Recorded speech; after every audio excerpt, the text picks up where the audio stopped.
Are there different kinds of retreats, sister? Or? There are. Okay. There are, Father. Lots of different types of retreats because everyone is at different points in their spiritual life. But ultimately, the big reminder that God is inviting all of us to take time with him. So like Father said, there are retreats geared more towards like college students that are small groups with speakers and things like that, usually offered at like a Newman Center, or lots of variety of silent retreats. I love a silent retreat. You love a silent retreat? Yes, I prefer the silent retreat. Yes.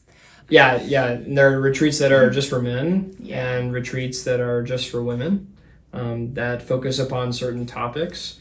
A lot of retreats will be those kind of conference style retreats where, you gather in the church or the chapel or the place that is arranged for it, and you receive that conference, and it's kind of guiding, and it's a series in a sense, and it's, it's kind of following along, but then you're taking that time throughout the rest of the day to kind of appropriate that into your heart. It's always good to bring a notebook, but there are men's retreats and women's retreats. There are couples retreats.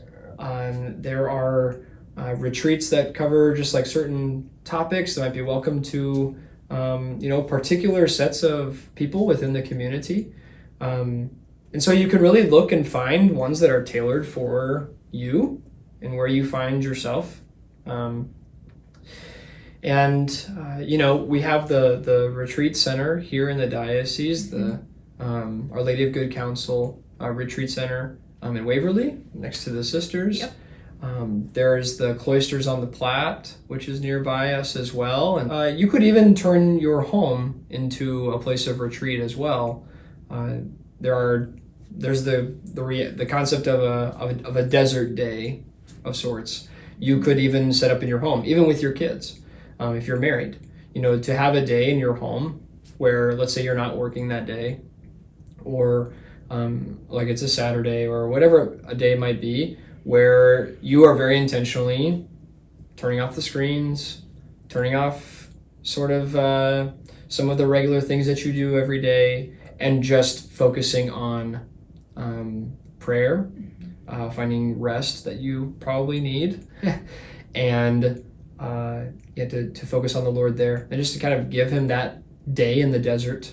And when we take a break from the busyness of the world, from electronics, from TV, from reading whatever we want to read whenever we want to read, and saying whatever comes to our mind right when it comes to our mind, when we spend that time in silence, we can hear God speaking in our heart.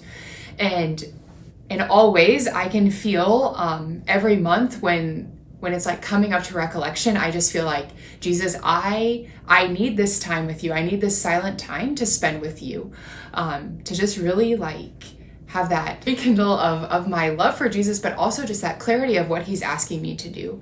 And when we come off of that time, feeling really this fervor in my relationship with him, this like, okay, what felt confusing and what felt uncertain before, and what I was trying to do on my own, it has been put into its proper order because of that time that I spent in silence with God.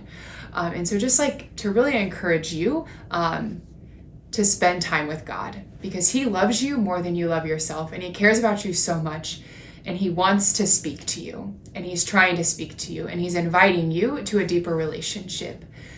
But we have to say yes. We have to set aside that time to allow him to work in our hearts.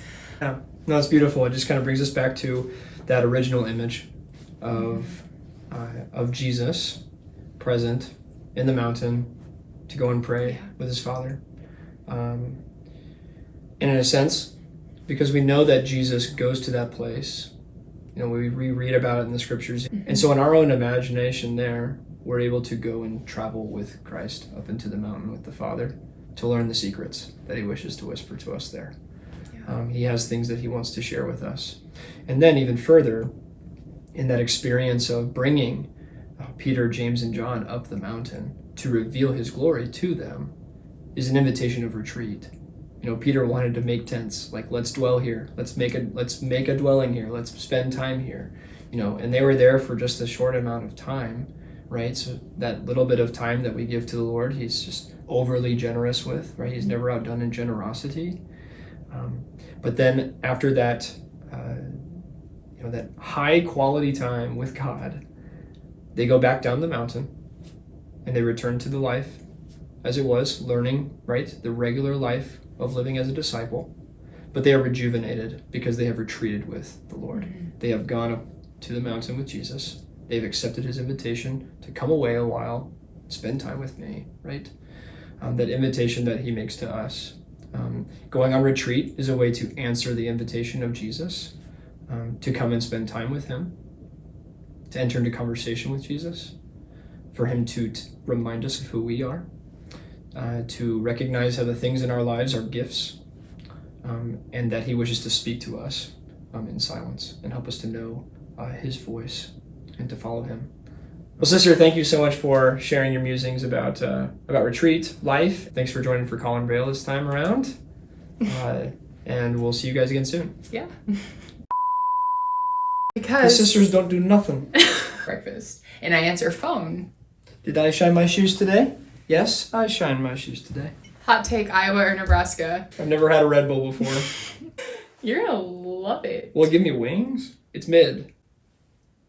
That was cool because he teaches high school. Become a sister. See the world. Humanity. What's going on there? Not today. No. Shout out to our editor, Kate.